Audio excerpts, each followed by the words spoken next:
All right, it's May 15th, 2019. It's a Wednesday. I've tried countless times to make episodes, and every time I'm like, these are fucking stupid, and I don't like it. So hopefully this one comes out well. I saw Doug Stanhope at the Ontario Improv recently. I want to say it was last week, 2 weeks ago maybe, and it was awesome. He's one of my favorite comedians. I know I don't talk about him much on this podcast, but there was definitely a point where I would listen to Doug Stanhope jokes every single day, um, constantly. Like I would listen to his specials just every single day, just listen to him over and over and over again. Um, and so I was watching him, and I don't think I'm ever going to be able to look at comedy the same way anymore. Uh, I just know a little too much about it at this point to be able to take it in like a regular audience member.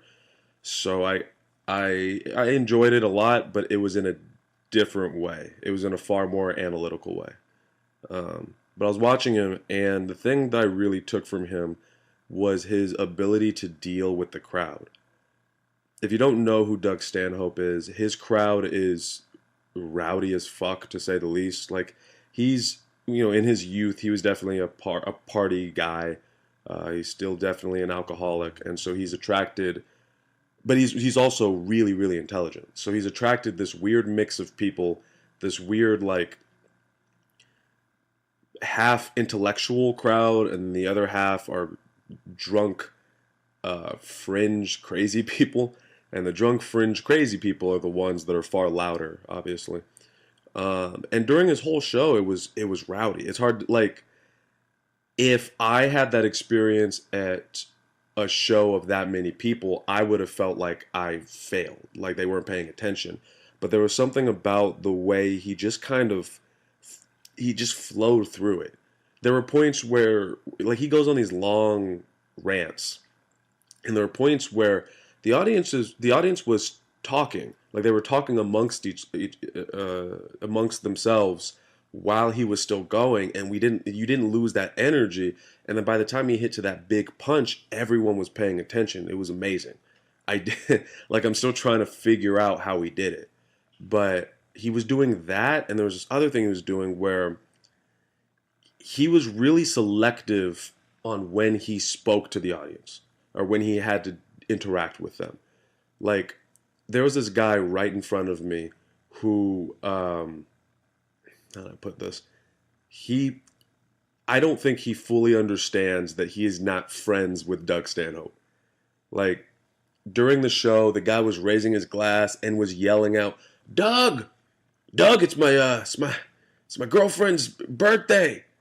I agree with you, Doug. You got it, Doug. Yeah, 100%. Yeah, Doug."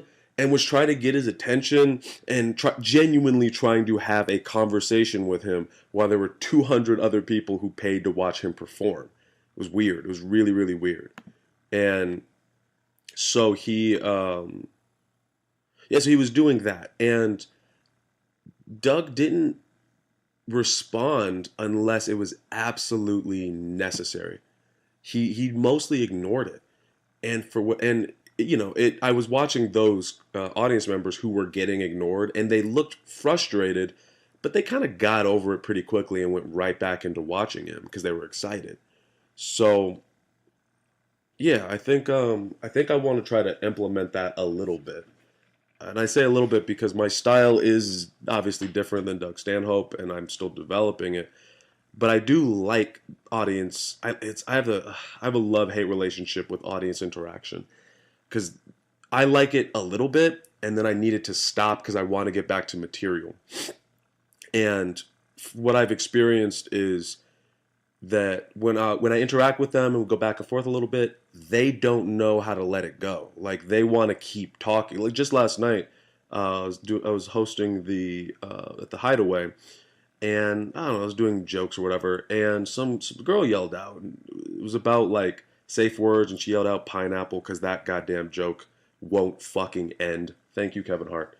Um, but she yelled out pineapple or whatever, and I went back and forth a little bit, and there were some laughs. And then she kept going, like she was genuinely trying to have a conversation. So I got to the point where I was just like, I don't, I literally, she said something, and then I said, I don't care, and then I kept moving, and I don't think I didn't lose the audience, but I could feel them pull back a bit when I did that. And so I don't know, for my obviously I'm not Doug Stanhope, so I can't really copy him, but I want to be able to do that. Like I want to figure out how I can interact with the audience as much as I want to do it, and then figure out a way to calm them down and then keep going. And maybe the answer is to just do what I did last night, um, or to just start ignoring them, to act as if I don't hear the rest of the heckles, not the heckles, but the rest of the interaction. So I'm trying to figure that out. But I have come up with a strategy within my own stand up that I do like when it comes to crowd work. I did the Ice House maybe a month and a half to 2 months ago, and I had some coworkers. If I've said this on the podcast already, I apologize. But in fact, give me a second. I'm gonna check, make sure I'm not repeating myself. Okay, it looks like we're good. So I was talking with a coworker, a couple of people that showed up. I talked with them later, and I was asking them what they liked about what I did the most and what they disliked about what I did the most. And then I asked them to compare and contrast me to the other comedians and what they liked and didn't like. And everyone I asked, everyone I talked to, they said the same thing. They said they liked when I talked with the audience. They just really enjoyed that, and it's perfect because I also enjoy talking with the audience. I enjoy the back and forth when it's reasonable.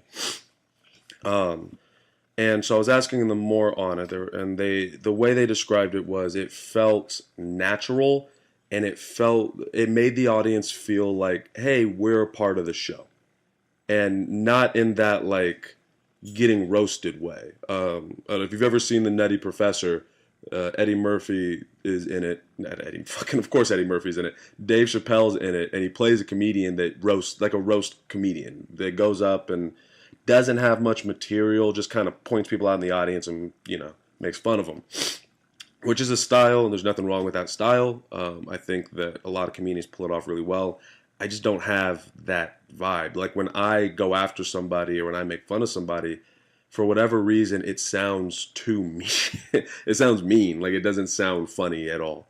Um, so I'm just trying to work to my strengths here. And so yeah, so they were talking about how they just like the way I interact with the audience. That there's a back and forth. That they feel like, oh, we got to be a part of the show, and that's cool. Like I want to be able to make people feel that way. I think it'll add a little bit of a unique flavor to the way I do things. And it makes it so that every single performance is a little different. But at the same time, I don't want to abandon my material and go off on these crazy tangents with audience members talking about nonsense. So what I've started to develop are trying to do this in every single bit I have. Asking the audience, so like having an opinion on something and then asking the audience what their opinion is or their perspective. So if I already have my opinion and perspective, and I already have jokes that work with my opinion and perspective, the audience can yell out whatever they want. And if I have something funny to say, then I can respond with something funny. If I don't have anything to say, I can just say, oh, that's cool. Yeah, awesome. And then I can move forward in my own jokes. So, so I feel like that's a good strategy for incorporating crowd work into my material. Actually, I did it. I have it with the Celebrity Crush stuff so far. That's the main one that people seem to enjoy. I don't know. It seems to give them this sense of nostalgia, this feeling of like, I don't know. I guess nostalgia is the best way to describe it. And so people get really excited when they get to yell out who their celebrity crush was when they were a kid. So I like what I've been doing with that. And then recently I've had this long bit about, right and wrong and my opinions and all that stuff. And within that, I asked the audience their favorite candy bars. And what I really like about that, and it worked out as well at the Hideaway last night, was that's something that is totally innocuous that no one really cares about. No one's going to get offended by. And so you can get like, I can call people idiots for eating or liking a certain candy bar and get really aggressive about it, because at the end of the day, it's a fucking candy bar. And if somebody gets mad, or if if an audience member freaks out and genuinely gets upset, there's all you can always fall back on. Hey man, we're talking about candy bars. Chill out. Um, so I think I'm gonna try to implement that more in my stand up. I think I want, for every bit or every premise that I do, I would like to, maybe not every premise because that would get monotonous and ridiculous, but I want to keep having I want to keep using this technique. I want to keep talking to the audience about their opinions on things to make them feel comfortable and make them feel like they're a part of the show, but also have my opinions and jokes about those opinions ready to go so that it doesn't fall apart and become a mess. So, yeah, that's what I want to do. Well, I got my light. Thank you, Nick Shades. I think I'm just gonna say, yeah, I got the light, or I got my light, or I ran the light. I don't know, the fucking light.